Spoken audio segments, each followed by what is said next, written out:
আসসালামু আলাইকুম। আমি কিছু মশলা নিয়ে এসেছি। মশলাগুলো রোদে শুকাই তারপরে এগুলো ভাঙাবো। দেখেন আমার মশলাগুলো আমি বের করতেছি। এখানে ধনিয়া আর এগুলো হচ্ছে জিরা।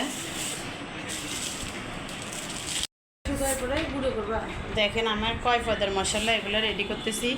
এখানে কয়টা আছে চিনিয়ে বলো? 2 3 4 5 6 7 8 9। এখানে আছে 2 পদ, এখানে আছে 2 পদ, এখানে আছে 3 পদ। 14 15 16 পদের মশলা একসাথে করে রোদে শুকাবো। শুকায় একসাথে করে এগুলোকে আমি পাটায় পিষে মাংসের জন্য তৈরি করে রাখবো। সবসময় এরকম রাখি, এখনও রাখবো। আজকে রোদ আছে তাই ছাদে শুকাবো। মশলাগুলোর আমি ছাদে শুকা দিছি। শুকানোর পরে এগুলোরে পরিবেশন করতে হবে।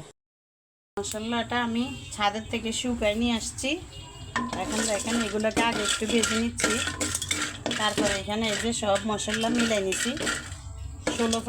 16 আইটেমের মশলা আছে এখানে। সবগুলো দিয়ে দিলাম একসাথে।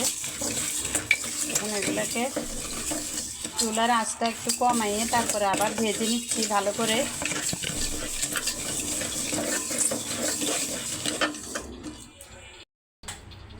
এই যে সবগুলো টেলে নিছি, এখন পাটাতে দিচ্ছি। এই যে আরও আছে, আস্তে আস্তে এগুলো বাটবো। বাটি এই মশলাগুলো আমি বেটে নিয়েছি। অনেক সুন্দর স্মেল এসেছে।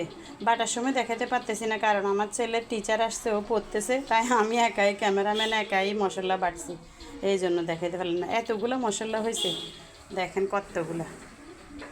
অর্ধেক কিন্তু আমি রাখি দিছি আর অর্ধেক এতগুলো।